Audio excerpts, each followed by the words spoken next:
दुख भरे अप्रैल का अंत, मई में माहौल कैसा रहेगा? कोरोना को हराने के लिए मई में क्या होने वाला है? मुख्यमंत्री योगी आदित्यनाथ डीओडी अस्पताल पहुंचे हुए हैं और देख सकते हैं आपके प्रशासनिक भवन का निरीक्षण करने के बाद मुख्यमंत्री बाहर निकल रहे हैं। यूपी में वायरस के खिलाफ वैक्सीन देने की क्या तैयारी है?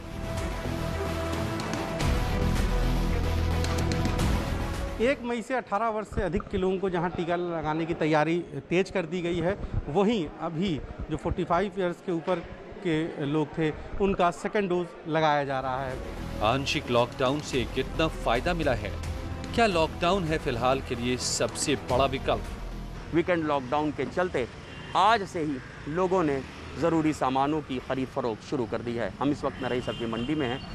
कोरोना रिपोर्ट नेगेटिव होने के बाद सीएम योगी भी इस महायुद्ध में एक बार फिर वायरस को हराने के लिए मैदान में उतर गए हैं। मई में महामारी से निपटने के लिए तैयारियों का जायजा लिया। विभत्स परिस्थितियां हैं लखनऊ के भीतर और शायद यही वजह है कि मुख्यमंत्री आज कोविड रिपोर्ट नेगेटिव आने के बाद सबसे पहले मैदान में उतरने के साथ ही निरीक्षण कर जमीन पर जो हालात है कोरोना को लेके, कोरोना मैनेजमेंट को लेके, उसका जायजा लिया है और डीआरडीओ अस्पताल जो बनाया गया है सेना की तरफ से, उसका निरीक्षण करके ये सुनिश्चित किया है कि यहाँ पर किस तरीके की व्यवस्थाएं की गई हैं। सीएम योगी ने आज क्या देखा, वैक्सीनेशन को लेकर तैयारी क्या है, उसकी पूरी खबर और कई शहरों से लॉकडाउन की रियलिटी रिपोर्ट दिखाएंगे, तो बने रहिए न्यूज़ 18 के साथ। सबसे पहले आपको दिखाते हैं 500 बेड वाला वो अस्पताल जिसे डीआरडीओ ने चंद दिनों में तैयार कर दिया है। युद्ध के दौरान जिस तरह से तुरंत ब्रिज और अस्पताल तैयार किए जाते हैं, ठीक उसी तरह महामारी के खिलाफ इस हॉस्पिटल को 7 दिन के अंदर तैयार कर लिया गया, जिसका जायजा सीएम योगी ने आज लिया।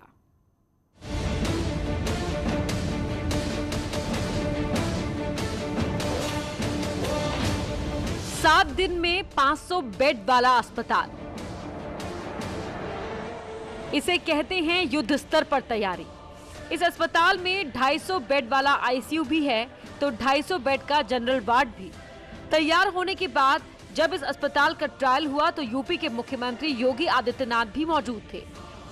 लखनऊ के अवध शिल्पग्राम में इस अस्पताल को अटल बिहारी वाजपेयी कोविड अस्पताल के नाम से बनाया गया है। 500 बेड का अस्पताल डीआरडीओ ने तैयार किया है।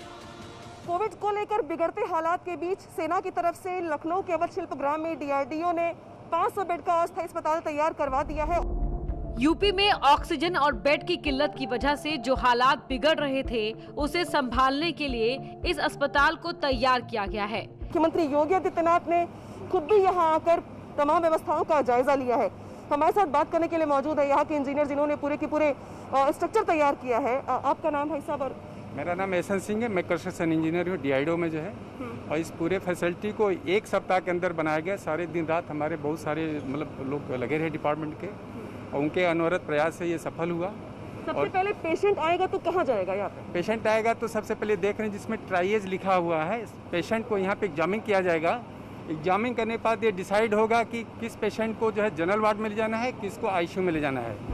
यहाँ सेना के डॉक्टर आपकी जांच करेंगे और लगेगा कि आपको एडमिट करना है तो आपकी स्थिति के हिसाब से आईसीयू या जनरल वार्ड में रखा जाएगा।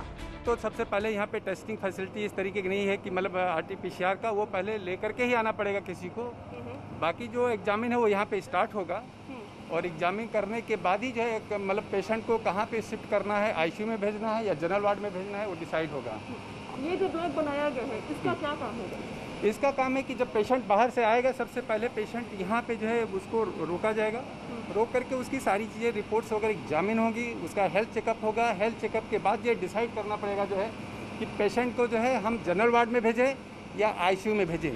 कई लोगों के मन में सवाल है कि क्या सिर्फ आपातकालीन स्थिति के लिए ही इस अस्पताल को बनाया गया है या किसी भी स्थिति में आकर इस अस्पताल में जांच करा सकते हैं। कोई पेशेंट बहुत सीरियस कंडीशन में आ रहा है, ठीक है, आपने एग्जामिन भी कर लिया और ये पता चला कि उसकी कंडीशन बहुत ज़्यादा ख़राब हो रही है, तो उसको यहाँ से अगर आईसीयू वार्ड की बात करें हम, तो क्या व्यवस्था की गई है? क्योंकि इसके आगे जो रास्ता जाता है मेरे ख्याल से इसमें 2 तरीके के पेशेंट आएंगे। एक तो खुद चल करके आएंगे जो है जिनको की जो है मतलब ऑक्सीजन लेवल ठीक है लेकिन पॉजिटिव है, कम तकलीफ है, तो उनको जो है मतलब स्ट्रेचर की जरूरत नहीं पड़ेगी। कुछ पेशेंट ऐसे रहेंगे जिनका ऑक्सीजन लेवल काफ़ी कम रहेगा, उनको स्ट्रेचर पर ले करके फिर उनको आईसीयू के अंदर ले करके यहाँ से जाया जाएगा। यहाँ पे 2 आईसीयू अभी ये देखिए ICU 2 दिखाई दे रहा है मुझे, ICU 1, ये सारे ICU बेड वाले। जी हाँ, इस तरफ सारे आईसीयू हैं जो है, और इस तरफ जो है मतलब पीछे साइड में जो है जनरल वार्ड्स हैं। कुल टोटल कितने बेड ऐसे हैं जो ICU के लिए हैं या नॉर्मल के लिए हैं, या ऑक्सीजन के हर बेड पर उपलब्ध होगा?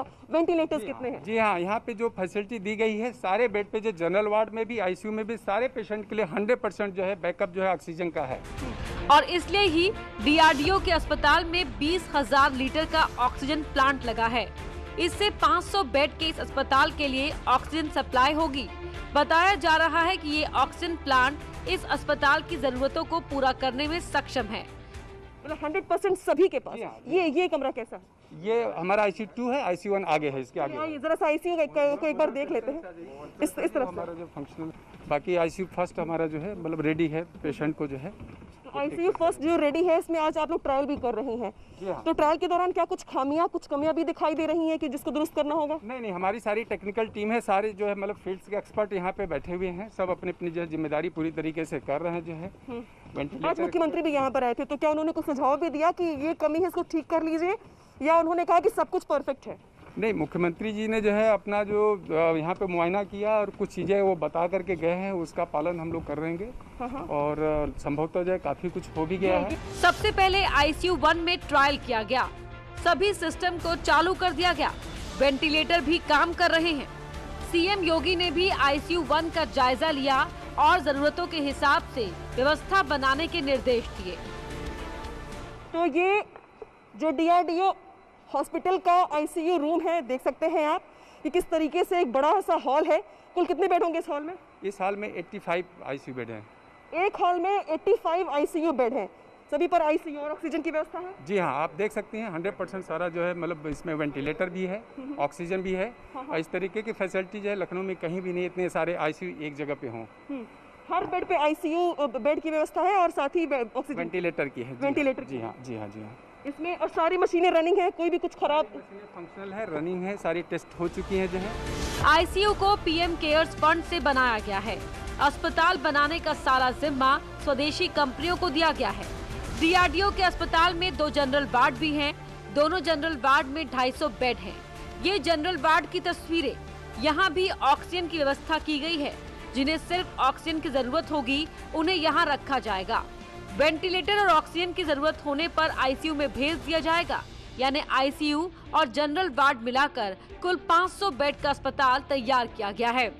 ये तस्वीरें जो है हम आपको दिखा रहे थे DRDO अस्पताल की, जहाँ पे अंदर एक हॉल में 85 ICU बेड है और हर बेड पर देख सकते हैं आप कि ऑक्सीजन से लेकर तमाम जो एक ICU बेड को प्रिपेयर करने के लिए जितनी मशीनें, जितने इंतजाम होने चाहिए, वो सब यहाँ पर आपको दिखाई दे रहे हैं। और यही वजह है कि जब ट्रायल शुरू हुआ इसका, तो मुख्यमंत्री योगी आदित्यनाथ ने सबसे पहले यहाँ का जायजा लिया है। ICU वार्ड और जनरल वार्ड में डॉक्टरों और स्टाफ नर्स के रहने की भी व्यवस्था की गई है। यहाँ जो भी मरीज आएंगे उनकी निगरानी के लिए पर्याप्त संख्या में मेडिकल स्टाफ रखा जाएगा ताकि किसी को कोई परेशानी न हो।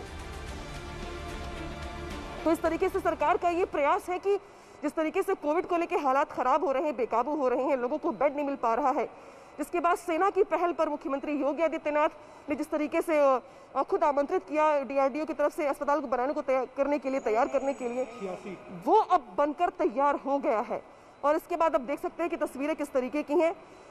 इस विभत्स परिस्थितियों में सिर्फ एक ही लाइन बोली जा सकती है कि उम्मीद है कि ये अस्पताल कम से कम लोगों को इलाज मुहैया करवाने में सफल साबित होगा, और जिन लोगों को बेड के लिए दर दर भटकना पड़ रहा है उनके लिए ये अस्पताल मददगार साबित होगा। अनामिका चीनी, लखनऊ। मई में महामारी को काबू करने के लिए अप्रैल के आखिरी दिन CM योगी ने नए अस्पताल का सिर्फ जायजा ही नहीं लिया बल्कि टीम 9 बनाकर अधिकारियों को जिलेवार लोगों की मदद करने के लिए भी कहा। 1 मई से 18 साल से ज्यादा उम्र के लोगों का वैक्सीनेशन भी है, तो ऐसे में उसकी भी तैयारियां पूरी कर ली गई हैं।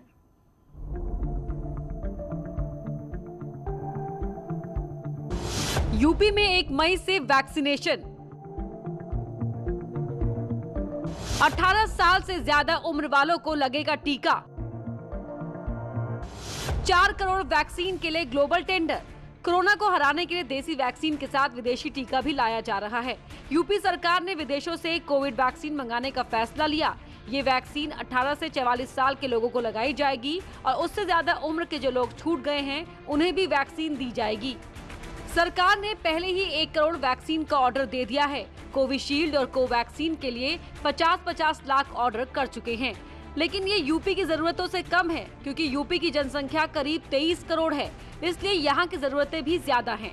यूपी सरकार के पास जितनी वैक्सीन है उसे इस्तेमाल किया जा रहा है और उसके लिए हर जिले में तैयारी है। वाराणसी में प्राइवेट हॉस्पिटल भी इस अभियान में शामिल हैं। 1 मई से 18 वर्ष से अधिक के लोगों को जहां टीका लगाने की तैयारी तेज कर दी गई है, वहीं अभी जो 45 ईयर्स के ऊपर के लोग थे उनका सेकेंड डोज लगाया जा रहा है। इसके अलावा आप ये देखिए कि भले ही आज बाज़ार बंद हो, व्यापारियों ने बाज़ार बंद रखी हो, सार्वजनिक जो दुकानें वो बंद रखी होंगी, लेकिन टीकाकरण में किसी तरीके से भी कोई भी रुकावट नहीं है। लोग आराम से आ जा रहे हैं। वाराणसी में 22 लाख लोगों को टीका लगेगा।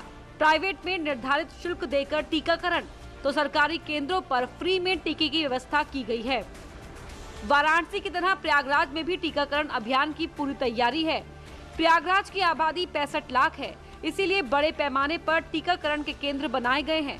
प्रयागराज के गांव में 84 और शहरों में 13 टीकाकरण सेंटर बनाए गए हैं। यानी प्रयागराज में कुल 97 सेंटर्स पर लोगों को टीका लगाने की व्यवस्था है। अगर हमें ऐसा लगता है, ज़रूरत पड़ती है कि भीड़ ज़्यादा आ रही है, तो हम उन्हीं सेंटरों में सेशंस बढ़ा सकते हैं और बढ़ाएंगे। प्रयागराज में 16 जनवरी से अब तक 3,45,000 लोगों को टीका लग चुका है, जिनमें से 2,67,000 लोगों को पहला डोज दिया गया है। अब 18 साल से ऊपर के लोगों को भी देने की तैयारी है। जो लोग भी टीका लगवाना चाहते हैं वो ऑनलाइन रजिस्ट्रेशन करवा रहे हैं। प्री रजिस्ट्रेशन का मकसद दोनों है। एक तो मरीज की अपनी सहूलियत, मनचाही तारीख, मनचाहा सेंटर चूज़ कर सकता है। दूसरा, वहाँ भीड़ ना हो और लोग की गैदरिंग कम हो, डिस्टेंसिंग का पालन हो। ये दोनों मकसद पूरे होते हैं प्री रजिस्ट्रेशन के कारण। लेकिन यदि कोई नहीं कर पा रहा है तो सेंटर पर भी उसको रजिस्टर करके वैक्सीनेशन कराया जाएगा। कानपुर में भी लोग टीकाकरण के लिए रजिस्ट्रेशन करवा रहे हैं, लेकिन तारीख न मिलने की वजह से लोग परेशान हैं। रजिस्ट्रेशन होने के बाद अब मैं लगा हूँ कि मुझे डेट मिल जाए वैक्सीन लगवाने के लिए, लेकिन ना फ्री और पेड दोनों ही कॉलम में मुझे डेट नहीं मिल रही है। सर्वर इशू दिखाता है, कभी सेंटर अवेलेबल ना होना दिखाता है, जिसे लेकर मैं बेहद परेशान हूँ। मैंने रजिस्ट्रेशन कराया तो मेरे पास एक केवल मैसेज आया कि आपका रजिस्ट्रेशन सक्सेसफुल हो चुका है, लेकिन हमें ना डेट मिली ना कुछ कि कब किस वैक्सीनेशन सेंटर पे जाना है, उसमें हमें कुछ अभी पता नहीं है। मेरठ में 74 सेशन में वैक्सीनेशन की तैयारी की गई है। हर सेंटर पर सोशल डिस्टेंसिंग का ख्याल रखते हुए तीसरे चरण के टीकाकरण की व्यवस्था की गई है। और फिलहाल 74 सेशंस प्लान किए हैं। हमारे पास कल के लिए पर्याप्त वैक्सीन्स भी हैं और हम उम्मीद करते हैं कि इस अभियान से जो कोरोना से पीड़ित हो रहे हैं उनके लिए एक आगे के समय में बहुत अच्छा राहत मिलेगा। कोरोना को हराने के लिए इसी तरह की तैयारी हर जिले में है, क्योंकि वैक्सीन ही वो संजीवनी है जो कोरोना के खिलाफ कारगर साबित हो रही है। Bureau report, news 18। और यहाँ रुक रहे हैं एक छोटे से ब्रेक के लिए।